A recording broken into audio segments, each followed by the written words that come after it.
Live from downtown Detroit, home of WDIV and Click on Detroit, Local 4 News starts now. While many are digging out from the snow, crews are out in full force working to clear the roads with a lot of slick spots still out there. And with the snow moving out, Arctic air is moving in behind it with temperatures dropping into the single digits overnight. Thanks for staying up with us tonight. Unfortunately, that cold is going to stick around for the weekend, too. Let's get right over to Paul, tracking what's left of the snow and how long we'll be dealing with this Arctic air. Paul. Indeed. We'll start with the snow, and you can see now we've made some progress now, just now on the east side of the area here, and this is pretty light stuff. In fact, if we put this in motion, you can see it's a very gradual, but you can see a bit of an eastward trend to the back edge of this stuff, and this is very, very light stuff. Something that we've talked about over the past couple of days, you know, you look at radar, you don't always necessarily know how heavy the snow is, but a way to determine that is by looking at visibilities. And as long as you don't have fog, and we don't have fog right now, that gives you an indication of how heavy the snow is falling. And look at these visibilities are, 3 miles at Metro Airport, 4 at Grosse Ile, 4 at Monroe. That's basically very, very fine light snow that doesn't accumulate. You need to get accumulation, you need to start dropping below 1.5 miles, a mile, and then you start seeing this type of snow that starts to pile up. But again, visibilities are doing just fine. So once this very light stuff moves out, we're done with the flakes for the night. Now, we still have one important problem that we have to address, and that's this flood warning for the St. Clair River here. That's in effect until noon tomorrow. We have ice blockages in the river and the north wind we've had today. That is creating the potential for elevated water levels. So be aware of that if you live along the shorelines here. But we'll have more information on this actually coming up in our next block of news in about 10-15 minutes. But for the kids, the ones at least that do have school tomorrow, single digits, but wind chills below 0 in the morning. And then the afternoon, 20 degrees, but wind chills in the single digits. So a very, very cold one at the bus stop, or for you if you happen to be out and about. Be back with the rest of the forecast in just a few minutes. Okay, Paul, thank you. And for the third straight day, as you said, thousands of students across Southeast Michigan will have a snow day. There are more than 300 school closings right now on clickondetroit.com. Some districts are also switching to remote learning to finish out the week. Be sure to check out our list to see what your district has decided to do. Meanwhile, the roads are also still a concern in parts of Metro Detroit as crews are working through the night to get everything cleared. Mara McDonald live in St. Clair Shores. And Mara, still spots out there that aren't in great shape. They're problematic, Devin, and I want to show you something. So we are at 8 Mile and 94, and you look down on this freeway right now, completely clear, no residual snow, looks fine. We'll go 2 miles to the west, it's a different story. This was 696 tonight. Lanes still have snow, but in most cases, you can see the pavement, but it's slick, and plenty of people are going too fast for conditions. But 696 looked better than a whole lot of I-75, which in large sections is snow-covered and a mess. Compare and contrast what this looks like to 96 in western Oakland and Livingston counties. It's just clear and wet. About the worst area, at least right now, is the I-75 I-94 interchange, where both freeways don't have the majority of lanes clear. Back here alive, the bottom line is this: if you're heading out early this morning to get to work, be prepared for all of this to change essentially on a dime when you are on the road, because it really comes up that fast. And we saw a lot of people, spinning out and having problems because they just don't anticipate that rapid of a change that quickly. We're live in St. Clair Shores. I'm Mara McDonald, Local 4. All right, Mara. Meanwhile, Detroit contractors are on the clock to plow the city's nearly 1,900 miles of residential streets. The first round of clearing efforts began at 6 this morning and will continue until 6 p.m. tomorrow.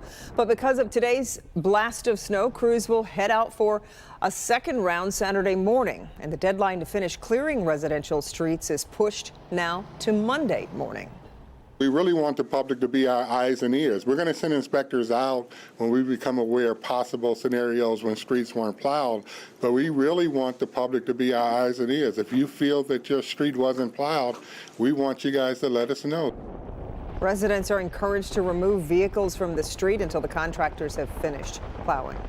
In Howell, the city is warning residents they have until noon Friday to clear their sidewalks. Howell was hit with just about 8 inches of snow in the past 36 hours. The city says its crews will begin to shovel any sidewalks that haven't been cleared beginning in the afternoon, and it will be at the property owner's expense. New tonight, Michigan Supreme Court dismisses a lawsuit challenging the state's new congressional and legislative maps on the basis it was alleged that it violated the Voting Rights Act. The lawsuit was filed last month by Detroit's Black Caucus in a 4-3 ruling. The court said the maps would not eliminate majority black districts that run through the city. They found white crossover voting made it possible to elect preferred minority candidates even without a majority-minority district. 2 other redistricting lawsuits, though, have also been filed. Elisa Volchik was killed walking home from Stony Creek High School when she was hit by a car driven by another student. And now, months after her death, the city of Rochester Hills is working to make crosswalks safer. Our Megan Woods joins us with how this tragedy is sparking change in her community. This is just a preview of what's to come on Tinkin Road. We're at a crosswalk between Hart Middle School and Stony Creek High School. This was just installed last month. Students press that button and flashing lights appear, and then drivers are alerted to slow down. Let's make sure this doesn't happen again. In the fall, when the weather was nice, Shannon Lizvowski said her son would use this Tinkin Road and Clear Creek crosswalk to and from school. Since the accident, he's absolutely not allowed to walk to or from school. In October, when 17-year-old Elisa Volchik was hit at the same crosswalk, Shannon and her son were there. I want the same thing that everyone else wants, is for my child to be safe, for the other children out there and all the students to be safe. The city of Rochester Hills, the school district, road commission, and PTA have been working on ways to make this crosswalk and others safer. Pulled all the data we had on traffic patterns and accidents over the last 2 decades. The plan is to install the same type of system you see here at the Tinkin Road crosswalk. LED lights were also approved for this crosswalk. The new signs cost about $30,000. It was never really about the money. It was about what made sense in terms of trying to provide a safer passage for students across a very busy road. Parents like Shannon are happy action is being taken so quickly. We'll have to see when the weather gets better. I'm not sure if it's enough, but I really do think these signs are a good start. A rapid flashing beacon like this one will be installed at that crosswalk on Tinkin Road and Clear Creek in the next couple of weeks, weather permitting. In Rochester Hills, I'm Megan Woods, Local 4. All right, Megan. Detroit police releasing new video tonight of the vehicle that ran over a teenage girl in a school parking lot on the city's east side. A dark SUV was caught entering Fisher Magnet Upper Academy on Monday, where an 18-year-old girl was repeatedly run over and found in critical condition. But this was before school started. Police say the vehicle's been recovered, but no arrests have been made, and they are asking anyone with information on the case to come forward. Cross-border travelers now have access to fast COVID-19 PCR testing kits on the city side of the Detroit-Windsor Tunnel. Testing kits can be ordered on the Assure COVID travel website and picked up at their office on the city side before your scheduled trip. It's meant to accommodate travelers who must submit a negative COVID test within 72 hours of their border crossing. The test is conducted through a telehealth visit with no lab required.